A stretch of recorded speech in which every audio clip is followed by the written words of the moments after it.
கிறிஸ்துவின் உபதேசம் இது நம் வாழ்வின் அவசியம். கிறிஸ்துவுக்குள் அன்பான சகோதர சகோதரிகளே, நண்பர்களே, உங்கள் யாவரையும் ஆண்டவர் இயேசுவின் நாமத்தினாலே வாழ்த்தி அன்போடு இந்த நிகழ்ச்சிக்கு வரவேற்கின்றோம். கிறிஸ்துவின் உபதேசம் இது நம் வாழ்வின் அவசியம் என்ற தலைப்பின் கீழாக தொடர்ந்து நாம் சத்தியங்களை கற்று வருகின்றோம். இந்த நாளில் நாம் கற்றுக்கொள்ளக்கூடிய சத்தியமானது, கர்த்தருக்கு செய்ய நினைப்பதை தள்ளி போடலாமா? இந்த தலைப்பின் கீழாக சத்தியத்தை நம்ம படிக்க போறோம். கர்த்தருக்காக நாம செய்யக்கூடிய செயல்கள் என்ன என்பதை சிலர் திட்டமிட்டு செய்வாங்க. சிலர் தேவன் என்ன சொல்லியிருக்காரு அதை நம்ம செய்வோம்ங்கிற அந்த நிலையில இருப்பார்கள். இன்னும் சில மக்கள் கர்த்தருக்காக நம்ம என்ன செய்யலாம் மற்றவர்களிடத்துல கேட்டு தெரிந்து கொள்வாங்க. எல்லாவற்றுக்கும் மேலாக தேவனுக்காக கர்த்தருக்காக நாம் என்ன செய்யணுங்கிறது அவர் வேதத்தில் என்ன சொல்லியிருக்கார் அதை நம்ம படிப்போம், அதை தெரிந்து கொள்வோம், அதன்படி நாம் செய்வோங்கிற இந்த திட்டத்தின் அடிப்படையில போவார்கள். சரி, அப்படி இருக்கிற அந்த செயல்கள் என்ன என்பதை சில நேரத்துல தெரியாமல் இருக்கிறது ஒரு பக்கம், இன்னும் சில மக்கள் தெரிந்து இருக்கிறதும் ஒரு பக்கம். தெரியாமல் இருக்கிறவர்களை பற்றி இப்ப நாம எப்படி பார்க்கணும்னா, அவர்கள் தெரியாமலே அப்படியே இருக்கக்கூடாது. கர்த்தருக்காக நம்ம என்ன செய்யணும் அப்படிங்கிறது தெரியல, புரியல, அதை பற்றி எங்களுக்கு ஒரு ஐடியா இல்லை அப்படின்னு சில மக்கள் சொல்வது. சரி, பரவாயில்ல, அப்படியே இருந்துக்கலாமா அப்படின்னா இல்லை, அவர்கள் கற்றுக்கொள்ளணும். இரண்டாவது, கர்த்தருக்காக என்ன செய்ய வேண்டும் என்பதை அறிந்திருக்கிற மக்கள் என்ன செய்யணும்னா அதை செய்ய முயற்சி பண்ணணும். செய்ய வேண்டுங்கிற அந்த எண்ணங்கள் வந்து விட்டது, வந்த அந்த எண்ணத்தை அப்படியே விட்டு விடுகிறோம். அப்படியே எண்ணங்கள் இருந்தாலும் சில நேரத்துல அடுத்த முறை பார்க்கலாம், பிறகு நாம பார்க்கலாம். பாருங்க, தெரிந்திருக்கிற மக்கள் அதை செய்யலாங்கிற அந்த முடிவு எடுத்திருந்தாலும் செய்வதற்கு காலத்தை தள்ளி போடுகிறார்கள். இப்படிப்பட்ட மக்களுக்காக கர்த்தர் என்ன சொல்றாருங்கிறத இன்னைக்கு பார்ப்போம். மறுபடியும் சொல்றேன், கர்த்தருக்காக நம்ம என்ன செய்யணுங்கிறது தெரியலைங்கிறவர்கள் தெரிந்து கொள்ளணும். அதுக்கு ஒரே வழி வேதத்தை படித்துதான் தெரிந்து கொள்ள முடியும். இப்ப நாம வேதத்தை படிக்கிற மக்கள், வேதத்தை படிக்காதவங்க யாருமே இல்லை. அப்படி ஒரு வேலை படிக்கலினாலும் ஆராதனையிலும் குடும்ப ஜெபத்திலும் ஏதாவது ஒரு வகையாவது கர்த்தருடைய வார்த்தையில் நம்ம கேட்கிறோம். அப்படி கேட்கின்ற வசனத்துல கர்த்தருக்கு பிரியமானது என்ன, அவர் என்ன விரும்புறாரு, அவருக்காக நம்ம என்ன செய்யலாங்கிறது ஏதோ ஒரு சில விஷயங்களாவது கண்டிப்பா நிச்சயமாக நமக்கு தெரிந்திருக்கும். தெரியாத ஒண்ணுமே. தெரிந்திருக்கிற மக்கள் செய்யாமல் விட்டு விடுகிறோம். இதான் இன்னைக்கு பாடம். சரி, இதை குறித்து நாம் என்ன செய்யணுங்கிறார். கொலோசியர் 3ஆம் அதிகாரம் 17ஆம் வசனத்தை நாம் படிப்போம். வார்த்தைகளாவது கிரியைகளாவது நீங்கள் எதை செய்தாலும் அதையெல்லாம் கர்த்தராகிய இயேசுவின் நாமத்தினாலே செய்து அவர் முன்னிலையாக பிதாவாகிய தேவனை ஸ்தோத்திரியுங்கள். இந்த வசனமானது நாம் கர்த்தருக்காக என்ன செய்யலாம்ங்கிறதை இங்க சொல்லல. இதுதான் செய்யணுங்கிறது இல்லை, ஆனா கர்த்தருக்காக நம்ம செய்யலாம் அப்படிங்கிற அந்த ஒரு எண்ணம் வருது பாத்தீங்களா, அந்த ஒரு நினைவுகள், அந்த ஒரு விருப்பங்கள் வருது பாத்தீங்களா. அது வார்த்தையினாலாவும் இருக்கலாம், கிரியினாலாவது இருக்கலாம்னு சொல்றாரு. வார்த்தையினால நம்ம என்ன செய்யலாம், கர்த்தருக்காக இதை நம்ம பேசலாம், கர்த்தருக்காக இதை நம்ம சொல்லலாம், கர்த்தருக்காக இதை நாம படிக்கலாம். இதெல்லாம் வாயினாலும் செய்யறது. அடுத்தது கர்த்தருக்காக செய்யலாங்கிறது செயல்கள். அப்போ வாயின் வார்த்தைகள் கர்த்தரை பிரியப்படுத்த முடியும். நம்முடைய சரீரத்தினுடைய அவயவங்கள் அத்தனை சேர்ந்து செய்யக்கூடிய ஒரு செயல், ஒரு கிரிகையும் தேவனை பிரியப்படுத்த முடியும். சோ அதை எப்படி செய்யணுங்கிறாரு, வசனம் 17, வார்த்தையினாலாவது கிரியினாலாவது நீங்கள் எதை செய்தாலும். கர்த்தருக்காக நாங்க இதை செய்யணும் அப்படின்னு நினைக்கிறோம், அது என்னங்கிறது யாருக்கு தெரியல. வேதத்தை படித்தா தெரிந்து கொள்ளலாம். தெரிந்து கொண்டவர்கள் அதை எப்படி செய்யணுங்கிறாரு, அதையெல்லாம் கர்த்தருக்காக நான் இதை செய்யலான்னு நினைக்கிறேன், கர்த்தருக்காக இதை செய்யலான்னு வசனம் சொல்லுது, கர்த்தருக்காக இதை செய்யலான்னு சபையில நமக்கு ஒரு அறிவிப்பு வருது, கர்த்தருக்காக இதை செய்யலான்னு சில சகோதரிகள் இதை பத்தி எங்கிட்ட ஆலோசனை சொன்னாங்க. ஸோ அப்படிப்பட்டவர்கள் எல்லாத்தையும் உள்வாங்கிட்டோம், கேட்டுக்கொண்ட மக்கள் நம்ம அதை எப்படி செய்யணும், அப்படியே அதை எல்லாவற்றையும் கர்த்தராகிய இயேசுவின் நாமத்தினாலே செய்து. பாருங்க, இயேசுவின் நாமத்தினாலே செய்துன்னா இயேசுவானுடைய அதிகாரத்தின் பேர்ல செய்யும். கர்த்தருக்காக இதை செய்யலான்னு நினைக்கிறேன், நான் செய்யலான்னா நாதா பபியும் செய்தாங்க. கர்த்தர் தங்களுக்கு கட்டளையிடாத அந்நிய அக்கினியை கொண்டு அந்த மக்கள் பயன்படுத்தினாங்க. லேவியராம் 10ஆம் அதிகாரத்துல. அந்த மக்களுடைய செயல் என்னாச்சு, ஒரு தவறான முடிவுக்கு போயிடுது. அவங்க அந்த நேரத்துல அந்த இடத்துல மரணத்துக்குள்ளான ஒரு முடிவுக்கு போயிட்டாங்க. பாருங்க, கர்த்தருக்காக செய்யலைங்கிறதுக்காக அவர் சொல்லாத ஒன்றை செய்திடக்கூடாது. அதான் வார்த்தை கர்த்தர் தங்களுக்கு கட்டளையிடாத அந்த வார்த்தை பாருங்க. கட்டளையிடாதன்னா தேவன் இதை சொல்லல, அதனால அவருக்காக நம்ம செய்யலாம். அந்த மாதிரி செய்யும் பொழுது நம்ம கொஞ்சம் கவனமா இருக்கும். இந்த வசனம் என்ன சொல்லணும், அதையெல்லாம் கர்த்தர் இயேசு நாமத்தினாலே செய்து 7ஆம் அதிகாரத்தில் அவர் என்ன சொல்றாரு, நான் சொல்லியே இந்த வார்த்தைகளை கேட்டு இவைகளின்படி செய்கிறவன் எவனோ அவன் புத்தி உள்ளவன். 21 29 வரைக்கும் நம்ம படிக்கிறோம். அது கொஞ்சம் கழிஞ்சு மாற்ற முடியுங்க. அப்ப அந்த வசனம் என்ன சொல்லுதுன்னா பாருங்க, நான் சொல்லி இந்த வார்த்தைகளை கேட்டு இவைகளின்படி செய்கிறவன். அப்ப தேவனானவர் நமக்கு என்ன சொல்றாருன்னா, நீங்க கர்த்தருக்காக தேவனுக்காக என்ன செய்ய நினைக்கிறீங்களோ அதை நீங்களாக விருப்பப்பட்டு செஞ்சிடாதீங்க. நீதிமொழிகள் 3ஆம் அதிகாரம் 5ஆம் வசனம், சுயபுத்தின் மேல் சாயாதே, உன்னை நீ ஞானி என்று எண்ணாதே. கர்த்தருக்காக என்ன செய்யணும் எனக்கு தெரியும், நமக்கு தெரியும், அவங்களுக்கு தெரியும், விடுங்க.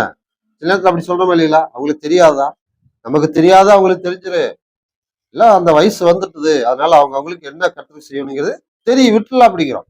அப்படியெல்லாம் ஏன்னா இந்த வார்த்தை அழகா சொல்ல, அதையெல்லாம் நீங்க என்ன செய்ய நினைக்கிறீங்க அதையெல்லாம் கர்த்தராகிய இயேசு கிறிஸ்து நாமத்தினாலே செய்து அவர் முன்னிலையாக பிதாவாகிய தேவனை ஸ்தோத்திரியுங்கள். அப்போ நாம கர்த்தருக்காக ஒண்ணு செய்யும் பொழுது அது அவருக்கு மகிமையாக இருக்கணும், அவருக்கு கனத்தை கொடுக்கணும், அதனாலே நமக்கு ஒரு ஆசீர்வாதம் அமையும். நாம இருக்கிற அந்த சபையானது, நம்முடைய குடும்பமானது கிறிஸ்துவுக்குள்ளாக வளர்ந்து வருவதற்கு, பக்தி விருத்தி அடைவதற்கு ஏதுவாகவும் அது இருக்கும். ஆக அந்த மாதிரி எண்ணங்களை தான் நம்ம கொண்டிருக்க வேண்டும். அப்ப கர்த்தருக்காக நம்ம செய்ய நினைப்பது என்ன, வார்த்தையினாலாவது கிரியினாலாவது நம்ம செய்யலாம். அது என்ன செய்யணும், அவர் சொல்றதை நம்ம செய்யணும். இப்போ நம்ம ஒரு வசனம் படிப்போம். எபேசியர் புஸ்தகம் 5ஆம் அதிகாரம் 10ஆம் வசனத்தை நாம் படிப்போம். அப்ப கர்த்தருக்கு என்ன செய்யலாம்னு நினைக்கிறோம், அப்படி செய்யலாம் நினைக்கிறது நாம் நினைப்பதா, மற்றவர்கள் நினைப்பதா, இல்ல உலகம் சொல்லுவதா, இல்ல எல்லாருக்கும் பிரியமானதா, இது ஒரு பக்கம். இதை தாண்டி அடுத்தது கர்த்தருக்கு பிரியமானதா, இதுல ரெண்டுல எது செய்யும்? கர்த்தருக்காக நம்ம செய்ய நினைப்பதை தள்ளி போடலாமா? தள்ளி போடுவதற்கு முன்னதாக கர்த்தருக்காக நம்ம என்ன செய்யலாங்கிறத பார்த்துட்டு வர்றோம். அப்படி செய்யக்கூடிய செயல்களை நாம கர்த்தருக்கு பிரியமானதை நம்ம கவனிக்கணும். அதான் சொல்ல, கர்த்தருக்கு பிரியமானது என்னதென்று நீங்கள் சோதித்து பாருங்கள். அவருக்கு பிரியமானது எது கண்டுபிடிங்க. சோதித்து பார்க்கறதுடைய முடிவு என்ன, நல்லது எதுன்னு கண்டுபிடிக்கலாம், கெட்டது எதுன்னு கண்டுபிடிக்கலாம். அப்ப நல்லதை நாம் என்ன செய்ய வேண்டியது இருக்குது, எடுத்துக்கொள்ள வேண்டும். கெட்டதை, அவருக்கு பிரியமில்லாததை விட்டுவிட வேண்டும். அப்போ நல்லது நாம் செய்யக்கூடிய மக்களா இருக்கணும், அது கர்த்தருக்கு பிரியமானதாக இருக்கணும். அப்படிப்பட்ட செயல்களை செய்தால் அந்த கொலோசியர் 3:17 படி பிதாவாகிய தேவனை மகிமைப்படுத்த முடியும். சரி, இரண்டாவது கர்த்தருக்காக என்ன செய்யறதுங்க?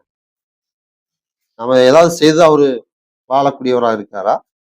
நாம எதையாவது அவருக்கு கொடுத்துதான் அவரு உயிரோடு இருக்கணுமா? நம்ம கொடுக்கலைன்னா அவருக்கு எதுவுமே கிடைக்காதா?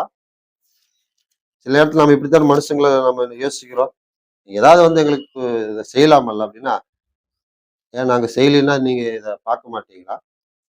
சில மக்கள் வாங்க நம்ம அவங்களுக்கு போய் ஏதாவது ஒன்று உதவி பண்ணிட்டு வரலாம்னா, எவ்வளோன்னு தேவையில்லைங்க, அவங்களுக்கு உதவி செய்யக்கூடிய அளவுக்குலாம் அவசியம் இல்லை. அவங்களுக்கு தேவையானது இருக்குது, அவங்க அதை பார்த்துக்குவாங்க. நாம போய் செய்து நாம கொடுத்துதான் இவங்க வாழணும், இதை பெற்றுக்கொண்டுதான் அவங்க சரியாகணுங்கிறது இல்லை. சில நேரத்துல பாருங்க, செய்ய மனசு இல்லாதவங்க இப்படியும் கூட தட்டி கழிப்பு. யாக்கோபு 1:17 படிக்கிறோம், தேவனிடத்துல இருந்தா எல்லா நன்மைகளும் ஆசீர்வாதங்களும் வருது. அதே 24ஆவது சங்கீதம் வசனம் 1 வானமும் பூமியும் பூமியின் நிறைவும் எல்லாமே அவருடையது, அவருக்கு சொந்தம். இப்ப எல்லாமே அவருக்கு சொந்தம், அவருடையது. இப்படி இருக்கும்போது நாம் அவருக்கு என்னத்தை செய்யறது? கர்த்தருக்காக செய்ய நினைப்பது, கர்த்தருக்கு நாம் என்ன செய்யறது? இப்படி யோசிச்சோம்னா நம்ம எதுவுமே செய்ய மாட்டோம். கர்த்தருக்காக என்ன செய்யணுங்கிறது அவர் என்ன சொல்லியிருக்காரு கண்டுபிடிங்க.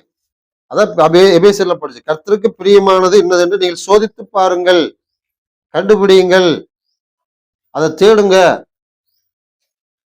சரி, இப்போ கர்த்தருக்காக நம்ம என்ன செய்யலாம் அப்படிங்கிற மாதிரி இருந்தா, நாம கொடுத்துதான் நம்ம செய்துதான் அவர் வாழணும், அவர் உயிரோடு இருப்பாரு அப்படின்னா பாருங்க, சங்கீதம் 50 50வது சங்கீதம் வசனம் 10 வரை நாம் படிப்போம். சகல காட்டு ஜீவன்களும் பர்வதங்களில் ஆயிரமாய் ஆயிரமாயிரமாய் திரிகிற மிருகங்களும் என்னுடையவைகள். மலையில் உள்ள பறவைகளை எல்லாம் அறிவேன். வெளியில் நடமாடுகிறவைகள் எல்லாம் என்னுடையவைகள். நான் பசியாய் இருந்தால் உனக்கு சொன்னேன். பூமியும் அதன் நிறைவும் என்னுடையவைகளே. நான் எருதுகளின் மாம்சம் புசித்து ஆட்டுக்கடாக்களின் ரத்தம் குடிப்பேனோ? நீ தேவனுக்கு ஸ்தோத்திரப்பலியிட்டு உன்னதமானவருக்கு உன் பொருத்தனைகளை செலுத்தி ஆபத்து காலத்தில் என்னை நோக்கி கூப்பிடு. நான் உன்னை விடுவிப்பேன். நீ என்னை மகிமைப்படுத்துவாய். அழகா சொல்றார். மிக தெளிவா அழகா நம்ம எல்லாரும் புரிந்து கொள்ளக்கூடிய அளவுக்கு கர்த்தர் அவருக்கு பிரியமானது என்னன்னு சொல்றார். நம்முடைய கேள்வி, நாம கர்த்தருக்கு கொடுத்துதான் அவர் வாழணுமா? கர்த்தருக்கு நம்ம கொடுத்துதான் அவனை செஞ்சுதான் அவர் உயிரோடு இருப்பாரா?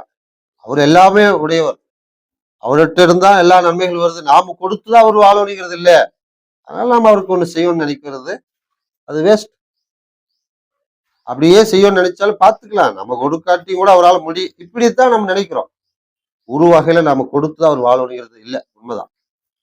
ஏன்னா அவர் அழகா சொல்றாரு பாருங்க, சகல காட்டு ஜீவன்களும் பர்வதங்களில் ஆயிரம் திரிகிற மிருகங்களும் என்னுடையவைகள்.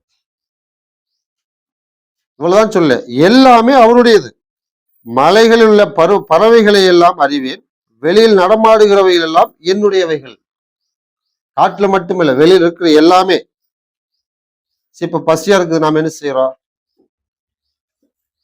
பழம் சாப்பிட்றோம், உணவு சாப்பிட்றோம், ஒரு டீ, ஏதோ ஒண்ணு. நம்ம பசி ஆறுவதற்கு இது நமக்கு உடலுக்கு ஒத்துக்கொள்ளு அப்படிங்கிற மாதிரி எதை நம்ம கண்டுபிடிச்சிருக்கிறோமோ, அல்லது முன்னோர்கள் எதை கண்டுபிடிச்சிருக்கிறாங்களோ அதை தொடர்ந்து நம்ம உட்கொள்கிறோம். சரி, தேவனுக்கு பசியா இருக்குது, அதனால அவர் என்ன செய்வாரு? நம்ம கொடுத்தாதான் சாப்பிடணும் அப்படி நம்ம நினைக்கலாமா?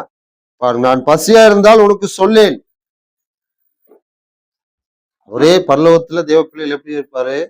அங்கே பசியாவது பாருங்க, பசி இல்லை, தாகம் இல்லை, வெயில் இல்லை, உஷ்ணம் இல்லை, குளிர் இல்லை, மகிழ்ச்சி. ஆனா இப்ப அவர் சொல்றாரு, பசியா இருந்தால் உனக்கு சொல்லேன். அவர் சொல்ல வேண்டிய அவசியமே இல்லை.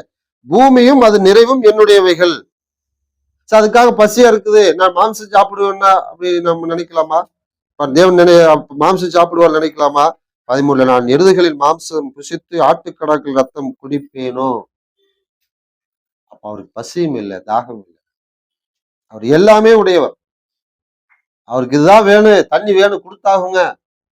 அவருக்கு சாப்பாடு கொடுத்தாகணும், அவருக்கு பணம் கொடுத்தாகணும், துணி கொடுத்தாகணும்னு நம்ம உலக பிரகாரமா பூமிக்குரிய வகையில எதையும் யோசித்து அவருக்கு கொடுக்க வேண்டிய அவசியமே இல்லை. அதெல்லாம் அவருக்கு தேவையே இல்லை. அப்படின்னு அவருக்கு என்னதான் கொடுக்குறது? இந்த மாதிரி நம்ம இருந்து எப்படி இருக்கு? சாப்பாடு வேண்டியது இல்லை, பணம் வேண்டியது இல்லை, வஸ்திரம் வேண்டியது இல்லை, ஜாலியா இருக்குமா இல்லைங்களா? ஒருத்தர் யாரும் எங்கேயும் வேலைக்கே போக வேண்டியதில்லை, ஹாப்பியா இருப்போம். கடன் இல்லை, ஐயோ காசு இல்லையே, வேலைக்கு போகணுமே, உடம்பு சரியில்லையே, மருத்துவமனைக்கு போகணுமே. இந்த மாதிரி ஒரு ஒரு வாழ்க்கை இருந்து எப்படி இருக்கு? நிச்சயம் இந்த மாதிரி ஒரு வாழ்க்கை இருக்க போகுது. தேவனுடைய விருப்பப்படி அவருக்கு பிரியமானது என்னங்கிறது கண்டுபிடிச்சு அதை செய்யக்கூடிய மக்களா இருந்தோம்னா, நியாயத்தீர்ப்பு நாளுக்கு பிற்பாடு நிச்சயம் ஒரு நாள் இயேசு கிறிஸ்துவோடு நம்ம அந்த வாழ்க்கையை வாழ முடியும். பிரியமானவர்களே, இப்ப நம்ம பாடத்துக்கு வருவோம். இப்ப நாம அவருக்கு ஒண்ணு கொடுத்துதான் அவர் வாழணுங்கிறது இல்லைங்கிறது நம்ம அவரே சொல்றதை கேட்டோம். அப்படி இருந்து அவருக்கு நம்ம என்ன செய்யறது? அப்படி இருந்து அவருக்கு நம்ம என்ன கொடுக்கறது? பாருங்க, அழகா சொல்றாரு வசனம் 14, நீ தேவனுக்கு ஸ்தோத்திர பலியிட்டு. தேவன் எதை விரும்புகிறார்? அவருக்கு என்ன நாம் செய்யலாம்னு சொல்றாரு? அவருக்கு ஸ்தோத்திர பலி செலுத்துங்கள். ஸ்தோத்திர பலினா எல்லாரும் வந்த உடனே ஸ்தோத்திரம் பிரதர்ன்னு சொல்றோமே, பாருங்க, அதுவும் ஒரு வகையில பலிதான். அவருக்கு நம்ம அதை செய்யலாம். பாட்டு பாடி தேவனை துதிக்கிறோம், ஜெபம் பண்றோம், அதுவும் ஒரு பலிதான். பாருங்க, ஜெபம் பண்ணுவது ஒரு பலி, பாட்டு பாடுவது ஒரு பலி. உதடுகளின் கனியாகி ஸ்தோத்திர பலி அவருக்கு செலுத்தி அவருடைய அதிகாரத்தை நாம் அங்கீகரித்துக் கொள்வது. தேவன் என்னுடைய எஜமான், என்னுடைய சிருஷ்டிகர், என் மேல முழு அதிகாரம் இருக்குது அவருக்கு. அப்படிப்பட்டவர் விரும்புறது என்ன? அவருக்கு பயந்து அவருடைய கற்பனைகளை கை கொள்ளணும். இதை என்னுடைய என் மேல் விழுந்த ஒரு கடமை. பிரசங்கி 12:13 சொல்றாரு, இதை நாம் செய்ய ஆரம்பிச்சா நாம் அவருக்கு செய்ய வேண்டியதை செய்யறோம். இரண்டாவது என்ன சொல்றாரு? உன்னதமானவருக்கு உன் பொருத்தனைகளை செலுத்தி. தேவனுக்கு நாம் என்னத்தை கொடுக்கலாம்? பொருத்தனைகளை செலுத்துங்கள். முதல்ல அவருக்கு ஸ்தோத்திர பலி செலுத்துங்கள், அவருக்கு மகிமை செலுத்துங்கள். தேவனே உமக்கு ஸ்தோத்திரம், நீர் செய்த நன்மையில் எல்லாவற்றுக்கும் ஸ்தோத்திரம். சரி, இப்ப ரெண்டாவது பொருத்தனைகள்னு சொல்லும் பொழுது, இப்போ கர்த்தருக்காக நான் தினந்தோறும் என்னுடைய நேரத்தை, என்னுடைய நேரம்னு சொல்ல முடியாது, அவருடைய நேரம் தான், 24 மணி நேரம். அதிக நேரம் நம்ம தூக்கத்துக்கு போகுது, அதிக நேரம் நம்முடைய உழைப்பு சம்பாத்தியத்துக்கு போகுது, அதுல அதிக நேரம் இப்போ ஊடகத்துக்கு போகுது. ஃபேஸ்புக் பார்க்கறது, வாட்ஸ்அப் பார்க்கறது, டிவி பார்க்கறது, படம் பார்க்கறது, அடுத்தது சொந்த பந்தங்களோடு சேர்ந்து இருப்பது. இதெல்லாம் ஒரு பக்கம் இருக்குது. கர்த்தருக்காக நான் என்னத்தை செய்யறேன்? இனி என்னுடைய வாழ்க்கையிலே எனக்கு கொடுத்த அந்த நேரத்துல அவருக்குன்னு நான் கொஞ்ச நேரத்தை ஒதுக்க போறேன். இயேசு கெத்செமனே தோட்டத்துல ஜெபம் பண்ண அப்போஸ்தலர் வாங்க முன்னாடி வாங்க. ஜெபம் பண்ண அழைத்து கொண்டு போனார். இங்கே இருந்து எனக்கு ஜெபம் பண்ணிட்டு இருங்க, நான் போய் ஜெபம் பண்ணிட்டு வரேன்னாரு. திரும்பி வரும்போது தூங்கிட்டு இருந்தாங்க. அவர் என்ன சொன்னார்? 1 மணி நேரமாவது விழித்திருக்க கூடாதான்னு கேட்டார். பாருங்க, 1 மணி நேரமாவது தேவனுக்காக அந்த இடத்துல இயேசுக்காக அவங்க விழித்திருந்து ஜெபம் பண்ணக்கூடிய அளவுக்கு இல்லை. ஏன்னா மாம்ச பலவீனம் உள்ளது, வேலைக்கு போயிட்டு வந்திருக்கிறோம், உடல் சோர்வு, நிச்சயமா சோர்வு வந்து நம்மளை என்ன செய்யும்? கண்ணை அப்படியே மூடி தூங்க சொல்லும். நம்மளை அறியாமலேயே அந்த சரீர சோர்வானது என்ன செய்யும்? வசனத்தை கேட்க விடாது, அன்புக்கு நற்கிலுக்கு ஏவப்படும்படி ஒருவரையும் கவனிக்க விடாது. ஐயோ, ராத்திரியெல்லாம் தூங்கிட்டு வந்தது, வேலை பார்த்துட்டு வந்தோமே, தூக்கம் வருமே, தூக்கம் வருது, கண் எரியுது, என்ன செய்யறது, மயக்கம் வர மாதிரி இந்த யோசனை தான் வரும். இப்படி இருந்து நாம் எப்படி அவருக்குன்னு 1 மணி நேரத்தை ஒதுக்குவது? திட்டமிடணும். அப்போ என்னுடைய வேலை, என்னுடைய அந்த மகிழ்ச்சி தரக்கூடிய விழாக்கள், சொந்த பந்தங்கள், ஊடகத்தின் வழியா எதையும் நம்ம நேரத்தை ஒதுக்கிறோமோ இப்போ அதில் நம்ம கண்டுபிடிக்கணும். இப்போ ஆராதனை நேரத்தில் என்னுடைய சரீரம் சோர்வு அடையுதுன்னா இந்த சோர்வு வராமல் இருக்கிறதுக்கு நான் என்ன செய்யலாம்? எங்க நைட் டியூட்டி வேற என்ன செய்யறது? நிச்சயமா அவங்களுக்கு சோர்வு வரும். அப்ப என்ன செய்யலாம்? தேவனத்துல ஜெபம் பண்ணணும். தேவனே, எனக்கு ராத்திரி வேலை, பகல்ல வேலை இல்லை, ராத்திரி வேலை பார்த்துட்டு வந்து என்னால கவனிக்க முடியல, குடும்பத்திலேயே நான் கவனிக்க முடியல, குடும்பத்துக்கு என்ன செய்யணும் அதை செய்ய முடியல, ஆராதனையில முழுசா கவனிக்க முடியல, எனக்கு இந்த நிலையை மாற்றி எனக்கு உதவி செய்யுங்க, வேறொரு நல்ல வேலையை எனக்கு காண்பீங்க. நிச்சயமா செய்வாரா? செய்ய மாட்டார். இந்த எண்ணத்தோடு இருந்தால் செய்வார். ஏன்னா அவர்தான் சொல்ற, பொருத்தனைகளை செலுத்தி 50ஆம் சங்கீதத்துல 14ஆம் வசனம், தேவனுக்கு ஸ்தோத்திர பலியிட்டு உன்னதமானவருக்கு உன் பொருத்தனைகளை செலுத்தினா நான் இனி என்னுடைய வாழ்க்கையில 1 மணி நேரத்தை அவருக்கு முழுசா நான் கொடுக்க போறேன். அது எனக்கு வேணும், அந்த நேரம் எனக்கு கிடைக்கும், தேவனை எனக்கு உதவி செய்யுங்க. அவர்தான் சொல்றாரு, கர்த்தருக்கு பிரியமானது என்ன சோதித்து பாருனாரு. சோதித்து பார்த்ததுல அவரே சொல்லிட்டாரு, இப்ப இதை நான் செய்வதற்கு நேரம் இல்லை, இதுக்கான காலம் இல்லை, இப்ப நான் என்ன செய்யறது? இதை நாம் கண்டுபிடித்து அவருக்கு நாம் கொடுக்க வேண்டிய விஷயத்துல நாம் உதவி செய்யணுங்கிறார். அந்த நேரத்தை கொடுப்பதற்காக நம்ம பிரயாசப்பட்டால் நிச்சயமாக தேவன் அதுக்கு உதவி செய்வார். அடுத்தது பாருங்க, ஆபத்து காலத்தில் என்னை நோக்கி கூப்பிடு, நான் உன்னை விடுவிப்பேன், நீ என்னை மகிமைப்படுத்துவாய். 4 விஷயங்களை சொல்றார். கர்த்தருக்காக செய்ய நினைப்பதை தள்ளி போடலாமா? கர்த்தருக்காக நம்ம என்ன செய்யலாம்? எனக்கு எதுவுமே தெரியாதுன்னு யாராவது இருந்தா அவர் சொல்றாரு, 50ஆம் சங்கீதம் வசனம் 14 இருந்து 15 வரைக்கும் நீ செய்ய வேண்டியது இதுல இருக்கு. இது மட்டுமல்ல, இன்னும் நிறைய இருக்குது. அதுல முதல்ல தேவனுக்கு ஸ்தோத்திர பலி செலுத்துங்க, 2வது அவருக்கு பொருத்தனைகளை செலுத்துங்க, 3வது ஆபத்து காலத்துல அவனை நோக்கி கூப்பிடுங்க. பாருங்க, அடுத்தது நான் உன்னை விடுவிப்பேன், நீ என்னை மகிமைப்படுத்துவாய். இப்போ பொருத்தனை நாம் என்ன செய்யலாம்? கர்த்தருக்காக 1 மணி நேரம், அந்த நேரம் மட்டும் சொல்லணும், ஆராதனைக்காக இல்ல. நான் இனி ஜெபம் பண்ண போறேன், என்னுடைய குடும்பத்தோடு உட்கார்ந்து நான் ஜெபம் பண்ண. கொர்நேலியை போறேன், கொர்நேலியை தன்னுடைய வீட்டுல உறவினர்களையும் சொந்த பந்தங்களையும் அழைத்து அந்த பேதுரு வர வரை காத்திருந்தார். தேவனுடைய வார்த்தையில வந்து சொல்லுவதற்காக நான் இங்கே தேவ சமூகத்திலே காத்திருக்கிறேன்னார். அப்ப நாம இன்னைக்கு வசனத்தை படிக்கணும். குடும்ப ஜெபம் நடக்குது வாரத்துல ஒரு நாள் வீட்டுல. பதிவு வச்ச குடும்ப ஜெபம் கேன்சல் ஆயிட்டு, அதை கட் ஆயிட்டு போயிட்டு இருக்கு, சூழ்நிலையில் மாறுது. இப்ப நம்ம என்ன செய்யலாம்? தேவனே, எந்த காரணத்துக்கு கொண்டு நாங்க அந்த வீட்டுல குடும்ப ஜெபத்தை ஆராதனை எப்படி தவற விடக்கூடாதுன்னு நினைக்கிறோமோ அதே போல குடும்ப ஜெபம் முக்கியம். ஆராதனையில நம்ம பங்கு பெறணுங்கிறதா முக்கியம் நினைக்கிறோம். அதுலயும் சில நேரத்துல ஆராதனையில் நம்ம எது முக்கியம் நினைக்கிறோம்? கர்த்தருடைய பந்தி, மற்றதெல்லாம் சில நேரத்துல விட்டுறோம். அது தவறு. ஆராதனையில் எல்லாத்துலயும் நம்ம பங்கு பெறணும்.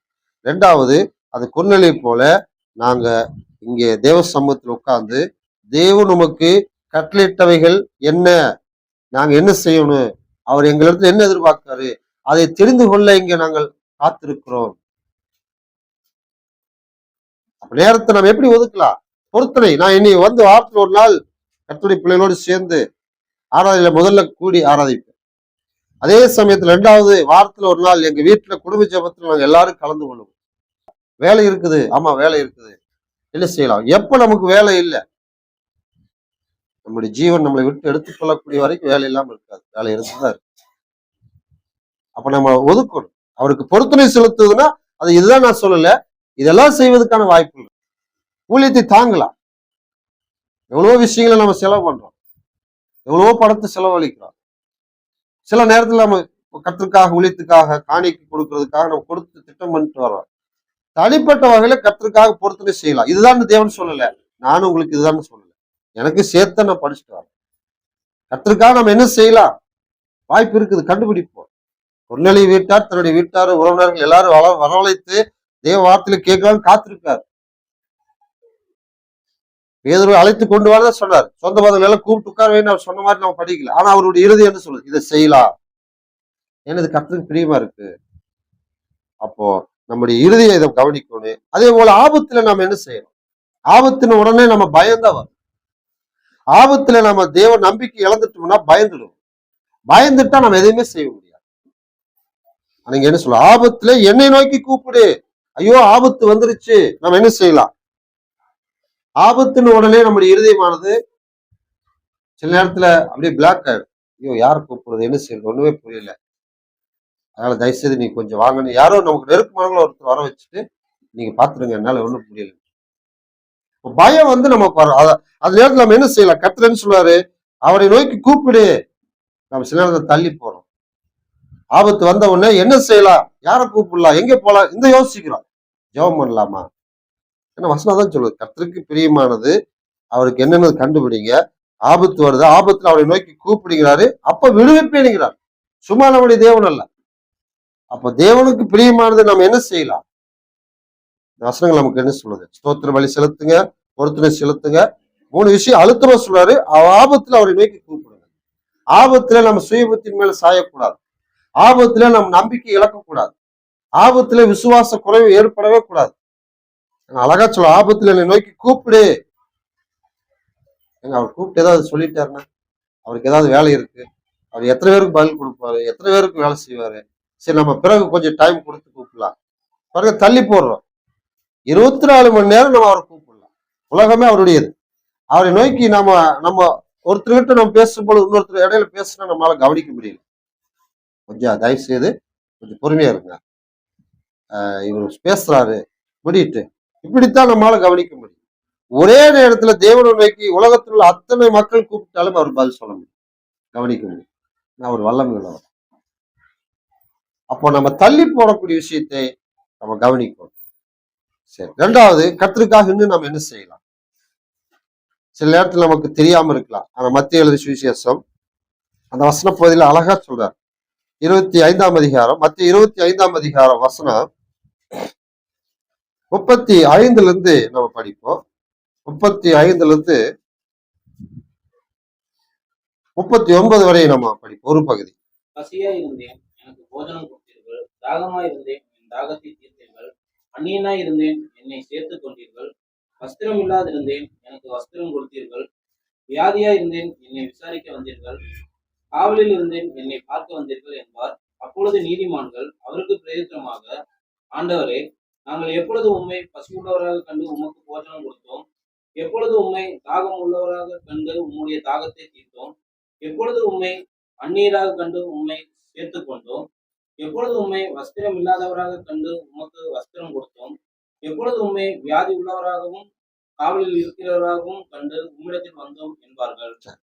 இந்த வசனங்கள்ல கேள்வி, அது உரையாடல் நடக்குது. இயேசுவானவர் பரலோகத்துல யார் பிரவேசிப்பாங்க, அவர் யாருக்கு அந்த இடம் ஆயத்தம் பண்ணப்பட்டிருக்குன்னு அந்த தீர்ப்பு சொல்வதற்கு முன்னாக சொல்றாரு. ஜனங்கள் எல்லாரும் அவருக்கு முன்னாக நிற்பாங்க.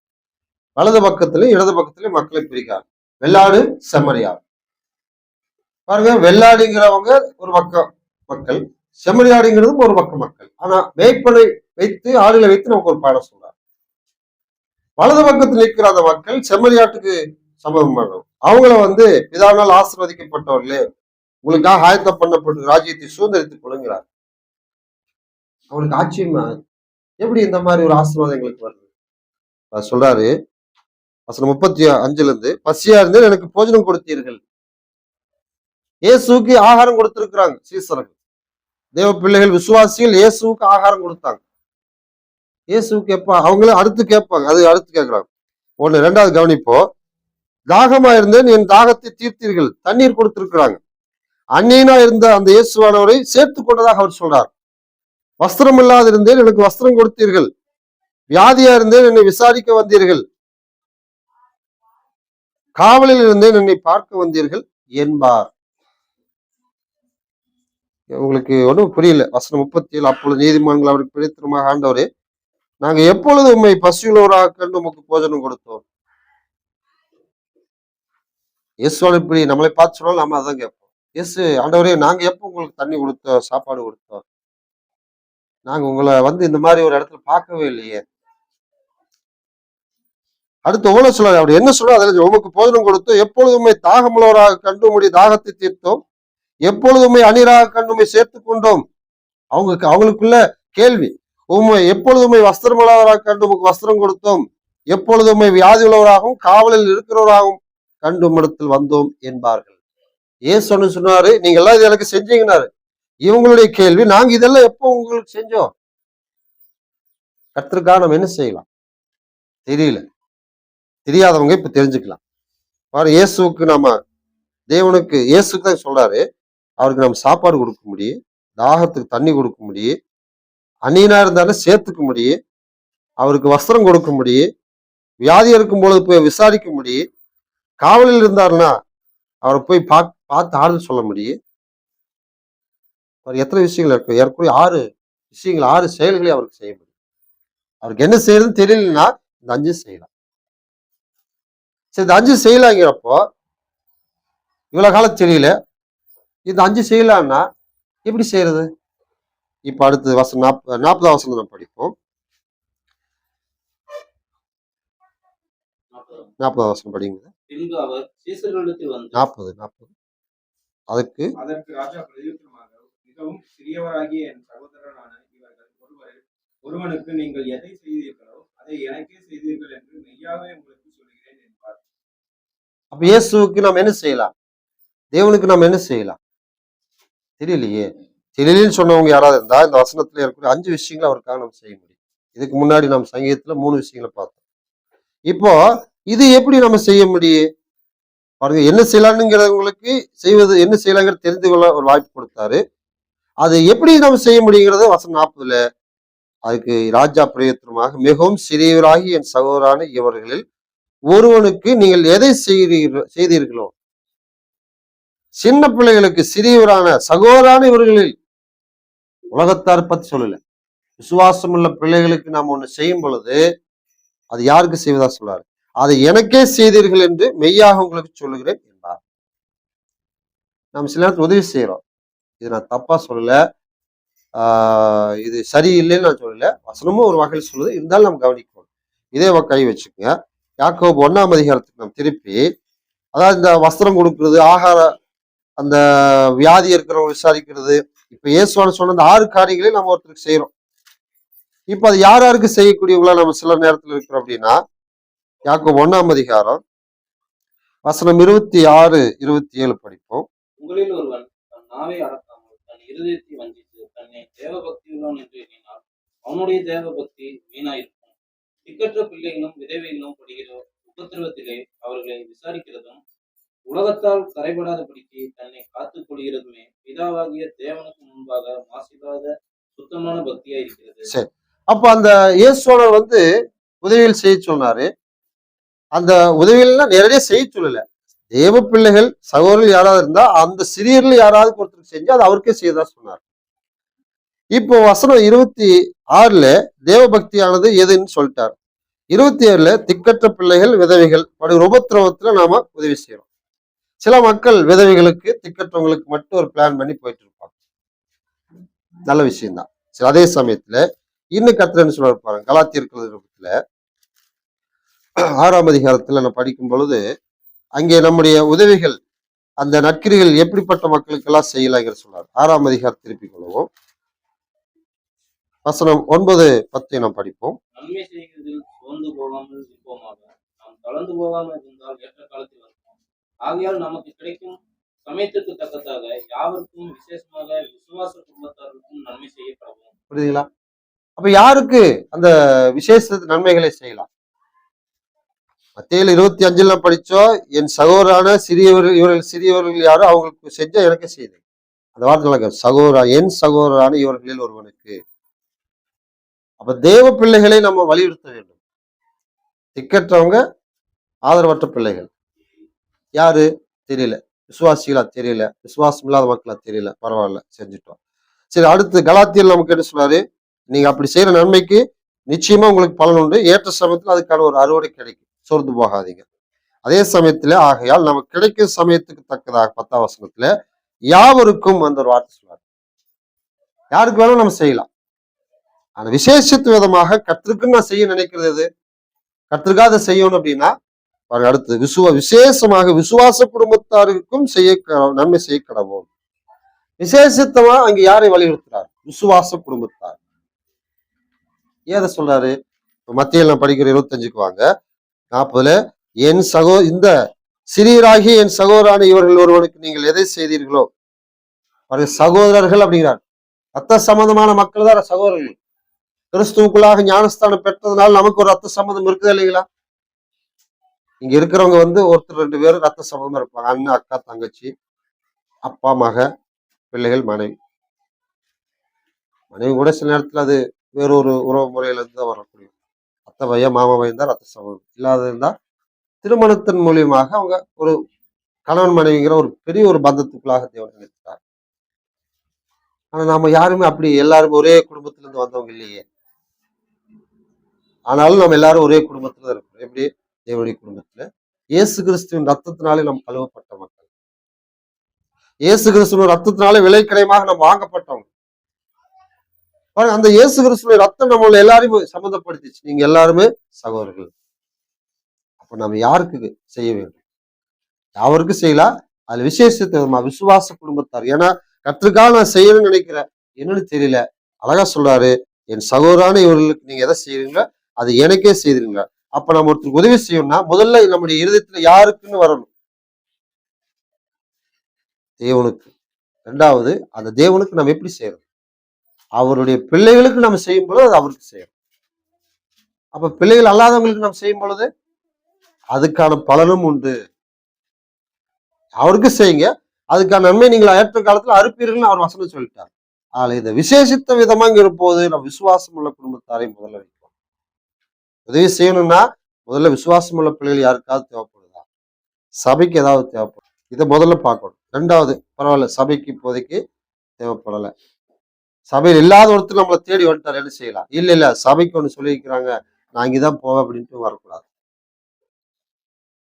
ஏன்னா நன்மை செய்ய உனக்கு வாய்ப்பு இருக்கும் பொழுது, சமயம் இருக்கும் பொழுது, ஒரு அயலான் உன்னை நோக்கி வரும் பொழுது, நீதிமொழியில படிக்கிறோம் இல்லைங்களா? உன்னிடத்துல பொருள் இருக்கையில் ஒரு அயலான் உன்னை தேடி உதவி கேட்கும் பொழுது நீ போயிட்டு நாளைக்கு வாங்கிட்டு சொல்லாதே, தள்ளி போகாதேன்ட்டார். நம்மளை தேடி வந்துட்டாரு, நம்மளா போகல. நம்மளா போகணும்னா இப்ப யாரும் தேடி போகணும்? முதல்ல கர்த்தர், அடுத்தவருடைய பிள்ளைகள். நம்மளை தேடி வரக்கூடியவங்க யாரு வேணா வரலாம். அதனாலதான் யாருக்கும் செய்யலாம். அப்போ கர்த்தருக்காக நான் என்ன செய்யலாம்? அழகா சொல்றாரு ஏற்கனவே ஒரு 6 விஷயங்கள். அந்த 6 விஷயங்களை நம்ம அவருக்கு நேரடியா செய்யறோமா? நேரடியா செய்ய முடியாது. பிள்ளைகளுக்கு செய்யும் பொழுது அது அவருக்கே செய்யறோம். அப்படி செய்யும் பொழுது அவர் என்ன சொல்றாரு? அந்த மக்களைத்தான் பிதாவினால் ஆசீர்வதிக்கப்பட்டவங்க, உலகம் உண்டானது முதல் உங்களுக்காக ஆயத்தம் பண்ணப்பட்டு ராஜ்யத்தை சுதந்திரித்துக் கொள்ளுங்கள் என்கிறார்.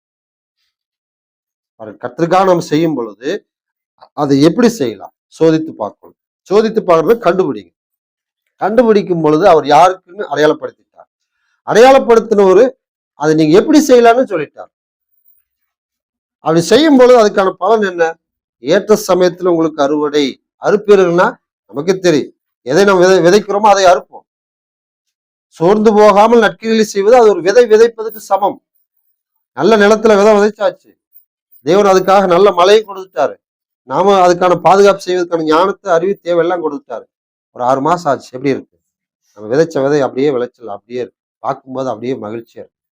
அழகா போய் அறுத்து கொண்டு வந்து நமக்கு வைக்கலாம், பிறருக்கு வைக்கலாம், லாபம். இந்த ஆசீர்வாதம் பிதாவுடைய வீட்டுக்குள்ள நம்மளை கொண்டு போகுது. ஆக கர்த்தருக்காக நம்ம செய்ய நினைப்பது இது. சரி, ஒருவேளை தள்ளி போட்டோம். தள்ளி போடும் பொழுது என்ன ஆகுது? செய்யல. இப்ப கர்த்தர் என்ன சொல்றாரு? அடுத்த வருஷம் 41 இருந்து பார்த்தா அதே இன்னொரு பக்கம் அநீதிமான்கள் இயேசுவை வந்து அந்த தாகமா இருக்கும் போது, அந்த பசியா இருக்கும் பொழுது, வஸ்திரம் இல்லாத இருக்கும் போதெல்லாம் பார்த்திருக்கிறாங்க, கொடுக்கல. நேரடியா அவருக்காக செய்யல, அவருடைய பிள்ளைகள் கண்ணு முன்னாடியே அந்த மாதிரி நிலையில் இருக்கிறாங்க, அவங்களுக்கு கொடுக்கல. அவருக்கு செய்யலாம் நினைச்சு தள்ளி போடுவது ஒண்ணு, செய்யலாம் நினைச்சு செய்யாமல் விடுவதும் தவறு. ரெண்டுமே பிரச்சனை. இப்ப நம்ம என்ன செய்யலாம்? யாக்கோபு 4ஆம் அதிகாரம் திருப்பிக் கொள்வோம். யாக்கோபு 4ஆம் அதிகாரம் 17ஆம் வசனத்தை நாம் படிப்போம். ஆதலால் ஒருவன் நன்மை செய்ய அறிந்தவனாய் இருந்தும் அதை செய்யாமல் போனால் அது அவனுக்கு பாவமா இருக்கும். அப்ப நன்மை செய்ய அறிந்திருக்கிறோம், அறியாத ஒரு பிரச்சனை இல்லை. ஒருவேளை இது வரைக்கும் இந்த வசனங்களை படிக்காத வரைக்கும் அறியல, அதான் தெரியல. படிச்ச உடனே நமக்கு தெரிஞ்சிருச்சு. யாரு போக்கு சொல்ல முடியாது, எனக்கு தெரியல நீ யாரும் சொல்லவே முடியாது. இப்போ ஒரு நன்மை செய்ய அறிந்தவனா இருந்தும் அதை செய்யாமல் போனால் இது பிரச்சனை என்ன? செய்யாமல் போறது பிரச்சனையா, செய்யாமல் தள்ளி போடுவது பிரச்சனையா? ரெண்டுமே பிரச்சனை தான். இது எப்படிங்க? நான் நாளைக்கு தான் செய்யலான்ட்டு இருக்கிறேன், நான் செய்யாமல் போனாலும் செய்யல அப்படிங்கல. நான் செய்யலான்ட்டு இருக்கேன், ஆனா நாளைக்கு செய்யலான்ட்டு இருக்கிறேன். நாளைக்கு செய்யலாம், அடுத்த நாள் அப்படிங்கிறோம். சரி, ரைட்டு. இப்ப கர்த்தர் என்ன சொல்றாரு? அதே யாக்கோபு 4ஆம் அதிகார வசனம் 13, 14 நாம் படிப்போம். மேலும் நாங்கள் இன்றைக்கு அல்லது நாளைக்கு இன்ன பட்டணத்துக்கு போய் அங்கே ஒரு வருஷம் தங்கி வியாபாரம் செய்து சம்பாத்தியம் பண்ணுவோம் என்கிறவர்களே, கேளுங்கள். நாளைக்கு நடப்பது உங்களுக்கு தெரியாதே. உங்கள் ஜீவன் எப்படிப்பட்டது? கொஞ்சம் காலம் தோன்றி பின்பு தோன்றாமல் போகிற புகையை போல் இருக்கிறது. அப்போ நாளைக்கு அல்லது அடுத்த வருஷம் அப்படின்னு மாதிரி ஒரு பிளான் பண்ணிட்டோம். செய்யலாங்கிறது தெரிஞ்சாச்சு, ஆனா முடிவு எப்போ? நாளைக்கு. ரெண்டு விஷயத்துக்கு நம்ம பண்ணலாம். ஒண்ணு, அந்த பொருள் இல்லை பாருங்க. பொருள் இல்லாத பொழுது நம்ம யாரும் நினைக்க மாட்டோம். ஆனா சில நேரத்தில் இப்படி சொல்லுவோம், எங்கிட்ட மட்டும் காசு இருந்ததுன்னா, நான் மட்டும் நல்ல வசதியா இருந்ததுன்னா இந்த இடத்துல இப்படி நம்ம உட்கார வேண்டியது இல்லை. நல்ல ஒரு இடம் வாங்கி, நல்ல ஒரு பில்டிங் கட்டி, சுவாசிகள் நல்லா ஏசி ரூம்ல உட்கார மாதிரி நான் கட்டி கொடுத்துருவேன் அப்படின்னு. பொருள் இல்லாதப்ப நம்ம இப்ப சொல்லுவோம். இதுக்கான வாய்ப்புகள் எல்லாம் வந்துருச்சு. நம்முடைய இறுதி என்ன சொல்லு? கர்த்தருக்காக வைராக்கியமுள்ள விசுவாசமா இருந்தா அது அடுத்த வேலை செயல்படுத்துது. இல்லை அப்படின்னா, இவ்வளவு லட்சம் வந்துருச்சு, டெபாசிட் பண்ணா எவ்வளவு வாங்கலாம், நகை வாங்கினா எவ்வளவு வாங்கலாம், கட்டி கொடுத்தா எவ்வளவு சம்பாதிக்கலாம். பொதுவாக இந்த இறுதி வந்துடும். பொருள் இல்லாத பொழுது நம்ம கர்த்தருக்காக இதை செய்யலாங்கிறது நம்ம கொஞ்சம் கவனமா இருக்கணும். அதான் கர்த்தர் சொல்றாரு, பிரசங்க நீங்க படிச்சீங்கன்னா, பொருத்தனை செய்து கொண்டா அதை நிறைவேற்று, இல்லைன்னா உன் சரீரத்தை உன் மாம்சத்தை பாவத்துக்குள்ளாக்குகிறாய், நீ ஏன் உன் வாயினாலே சிக்குண்டு பிரச்சனைக்குள்ளாகிறாய், தேவனுடைய கிரிகளை ஏன் அழிப்பான் அப்படிங்கிறார். இல்லாத பொழுது நம்ம இதை செய்வன் தயவு செய்து நம்ம யாரும் நினைக்காது. அதான் அடுத்த வார்த்தை சொல்ல, கர்த்தர் சுத்தமானால் நாம் உயிரோடு இருந்தா இதை செய்யலாம். அவருக்கு செய்யலாம் அப்படிங்கிறது இல்ல, செய்யலாம். இது இருந்தா அவர் வாய்ப்பு கொடுத்தா, சமயம் கொடுத்தா. ஆனா எல்லாம் கொடுத்துட்டாரு, கொடுத்து நம்ம தள்ளி போடும் போதுதான் சொல்றாரு, நாளைக்கு நடப்பது உங்களுக்கு தெரியாதே. நாளைக்குன்னு சொல்றீங்க, ஆனா அவர் சொல்ல, நாளைக்கு உங்களுக்கு என்ன நடக்குது? நாளை இருக்கிறது உங்களுக்கு நிச்சயமா? ஏன்னா அடுத்த உங்கள் ஜீவன் எப்படிப்பட்டது? கொஞ்ச காலம் தோன்றி பின்பு தோன்றாமல் போகிற புகையை போல் இருக்கிறதே. கண்ணு முன்னாடி போக அப்படியே காணாம போயிடும். நம்முடைய வாழ்க்கை அப்படித்தான் போயிடும். உட்காந்து பேசிட்டு இருக்கிறாங்க, அப்படியே கண்ணை மூடி போயிடுறாங்க. நின்றுட்டு இருக்கிறவங்க அப்படியே போயிடுறாங்க. இப்பதாங்க பேசிட்டு போனாரு, ஆமாங்க இப்பதான் பேசிட்டு போனாரு, என்னாச்சு? ஆள் இல்லையே. இப்படி எது வேணாலும் நடக்கலாம். ஆனா அதே சமயத்தில் நாம் எப்படி இருக்கோம்? 15 அதனால் கர்த்தருக்கு சித்தமானால் நாங்களும் உயிரோடு இருந்தால் இன்னதை செய்வோம் என்று சொல்ல வேண்டும். பாருங்க, வாக்கு கொடுக்கறது வேற, சொல்லலாங்கிறது வேற. சொல்லலாம், இதை செய்யலாங்கிற ஒரு விருப்பம் இருக்குங்கிறது வேற. நல்லா கவனிப்போம். கர்த்தருக்காக இதை நம்ம செய்யலாமா? இது கேள்வி கேட்கிறோம். கர்த்தருக்காக இதை செய்யுங்க, இது ஆர்டர். கர்த்தருக்காக நாங்க இதை செய்வோம், நம் முடிவு. இப்ப கர்த்தர் எதை விரும்புறாரு? எதா இருந்தாலும் வார்த்தையினாலாவது கிரியினாலாவது நீ எதை செய்ய நினைக்கிறியோ அதை கவனமா செய்ய. கர்த்தருக்கு சுத்தமானாலும், அதான் நம்ம எப்போ யாருக்கிட்ட எதை செஞ்சாலும் சொன்னாலும் சரி, கர்த்தருக்கு சுத்தமானாலும் இதை செய்யலாம். கர்த்தருக்காக செய்ய நினைப்பதை தள்ளி போட மாட்டோம். ஏன்னா அவர்கிட்ட அதை ஒப்பு கொடுத்து அவர் சித்தம் இருந்தாதான் நடக்கு. இயேசு சிலுவையில மரிக்கணுங்கிற தேவ சித்தம். பிறந்த உடனே அவர் கொல்ல பார்த்தாங்க. அவர் சாகணும் தானே, ஏதோ கொல்ல பார்க்கிறாரு, விட்டுருக்கலாமே, ஏன் கொல்ல விடல? அவர் வளர்ந்த அற்புத அடையாளங்களை செய்யறாரு. மக்கள் அவரை வந்து மலையிலிருந்து கீழே தள்ளி விடலாம்னு நினைக்கிறாங்க. தள்ளி விட்டு என்ன ஆவாங்க? செத்துருவாங்க. மொத்தத்துல அவர் மரிக்கணுங்கிறது தான் அவருடைய சித்தம். விட்டுருக்கலாமே, விடலையே. அப்ப அதுக்குன்னு ஒரு காலம் வச்சிருந்தார். கலாத்தியர் 3ஆம் அதிகாரத்தை படிச்சு காலம் நிறைவேறணும் போகுது. 2ஆம் அதிகாரம் காலம் நிறைவேறணும் போது சிறுவிடத்துல பிறந்தவர் அப்படின்னார். காலம் தேவனுக்குன்னு ஒரு காலம் வச்சிருப்பார். அந்த காலம் வரும் வரைக்கும் அவர் அழகா அதில் நடத்தி போவார். பாருங்க, தேவனுக்கு சித்தமானால் இந்த மாதிரி இருதயத்துவம் நம்ம இருந்தா நம்முடைய செயல்கள் அனைத்துமே அந்த கொலோசியர் 3:17 படி தேவனுக்கு பிரியமானபடி அமையும், நடக்கும், நமக்கும் ஆசீர்வாதமா இருக்கும். அப்ப கர்த்தருக்காக நம்ம செய்ய நினைப்பதை தள்ளி போடலாமா அப்படின்னா, இந்த வசனம் தள்ளி போடும் பொழுது உங்கள் ஜீவன் எப்படிப்பட்டது என்று நீங்க கொஞ்சம் கவனிங்க. திடீர்னு நாம் இல்லாம போயிடுவோம். நாம் இல்லாம போயிட்டு அதை எப்படி செய்வாங்க? நம்ம வாக்கு என்ன ஆகும்? அதே கர்த்தருக்கு பிரியமா இருந்தா அவர் நம்ம உயிரோட வச்சு அதை செய்யலாம்னா அது நம்முடைய ஜீவன் எப்ப போனாலும் அதை பத்தி பிரச்சனை இல்லை. நான் இதை செய்வேங்க. பொருந்தியர்ல படிக்கிற 10ஆம் அதிகாரத்துல 12:13 நான் நிற்கிறேன் என்று சொல்ற விழாதபடிக்கு எச்சரிக்கையாக இருக்கிறோம். அதை செய்வேன் அப்படிங்கிறதுக்குமே கர்த்தருக்கு பிரியம் இருந்தா சித்தம் வந்து நாம் செய்வோம். நாங்க செய்யறோங்க, செய்யலான்ட்டு இருக்கிறோம். பாருங்க, கர்த்தருக்காக நம்ம செய்ய நினைப்பது என்னங்கிற யாராவது தெரியாம இருந்தா தயவு செய்து இந்த மத்தியிலுமே அந்த சங்கீதத்தில் படிச்ச சில வசனம் நம்ம படிச்சோம். சில வசனங்களுமே நமக்கு அழுத்தம் திருத்தமா தெளிவா எதை செய்யலைங்கிறது அழகா சொல்லிட்டார். அந்த கொஞ்சத்தையா நம்ம சரியா செய்தா நமக்கு ஆசீர்வாதம். அதனால கர்த்தருக்கு பிரியமானால் இதை நம்ம செய்வோம். இதனாலே நம்ம தேவ ஆசீர்வாதம் பெறுவோம், நன்மை நமக்கு உண்டாகும். கர்த்தருக்கு பிரியமானபடி நம்ம இருதயங்களை முடிவு பண்ணுவோம். எல்லாரும் சேர்ந்துதான் செய்ய முடியும். அதே சமயத்துல தனிப்பட்ட வகையில சில நேரத்துல முடிவு எடுக்கிறது குடும்பத்துல 3வது பதிக்கு வந்துட்டோம். இப்ப கர்த்தருக்காக செய்யலாம்னு நினைக்கிற அப்படிங்கிறதுல குடும்பம் சேர்ந்து செய்யலாம், சபையா சேர்ந்து செய்யலாம், தனி ஒரு நபர் செய்யலாம். சபையில் இருக்கிற சபைய விசுவாசிகள் தனிப்பட்ட வகையில் செய்யலாம். அது அவருடைய விருப்பம் தான். 1 பேர் 4ஆம் அதிகாரம் 11ஆம் வசனத்தை நம்ம படிக்கும். குடும்பத்துக்கு 4 பேர் இருக்கிறோம், 4 பேர் சேர்ந்து செய்யலாமா? ஓகே. இல்ல தனி ஒருத்தர் செய்யலாம். இப்ப அவர் என்ன செய்யணும்? அதுல கொஞ்சம் கவனமா இருக்கும். குடும்பத்தின் சூழ்நிலை அறிந்து வாக்கு கொடுக்கும். 1 பேர் 4ஆம் அதிகாரம் வசனம் 11 நம்ம படிப்போம். ஒருவன் போதித்தால் தேவனுடைய வாக்கியங்களின்படி போதிக்கப்படுவான். ஒருவன் உதவி செய்தால் தேவன் தந்தருளும் பலத்தின்படி செய்யப்படுவான். எல்லாவற்றிலேயும் இயேசு கிறிஸ்து மூலமாய் தேவன் மகிமைப்படும்படியே செய்வீர்களாக. அவருக்கே மகிமையும் வல்லமையும் சதா காலங்களிலும் உண்டாயிருப்பதாக. ஆமென். இந்த வசனம் நமக்கு அழகா சொல்லுது இல்லைங்களா? இப்ப தேவனுக்காக நம்ம செய்ய நினைக்கிறது தனி ஒரு நபர். அப்ப அவர் எனக்கு என்ன பலன் கொடுத்திருக்காரு அதை வச்சு செய்யலாம். நான் கொடுக்கறத வச்சு ஊழியத்துக்கோ சபை வளர்ச்சிக்கோ ஏதோ ஒன்று உதவியா இருக்குது. அதே சமயத்துல குடும்பத்துக்கு அது நஷ்டத்தை கொடுக்குது, குடும்பத்தை அது நெருக்குது. வேலை செய்யற இடத்துல வேலையாட்களுடைய சம்பளத்தை வந்து அது ஒடுக்க பார்க்குது, அது ஏமாற்ற பார்க்குது. இதெல்லாம் செஞ்சாதான் இங்க கொடுக்க முடியும்னா அது அவருக்கு தேவன் கொடுத்த பலன் அல்ல. அவர் தேவனுடைய நாமத்துக்கு மகிமையாக செய்யாமல் அவர் தேவனுக்காக செய்யணுங்கிற ஒரு வீம்புக்காக, அதான் அந்த யாக்கோல் வீம்புகள் பெருமை பாராட்டுகிறீர்கள்.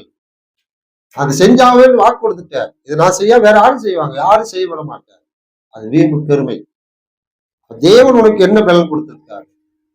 சபையில வந்து நமக்கு தேவன் என்ன பலன் கொடுத்திருக்காரு நம்ம கவனிக்கணும். அது இல்லாம நம்ம ஒருத்தருக்கு வாக்கு கொடுத்துடக்கூடாது.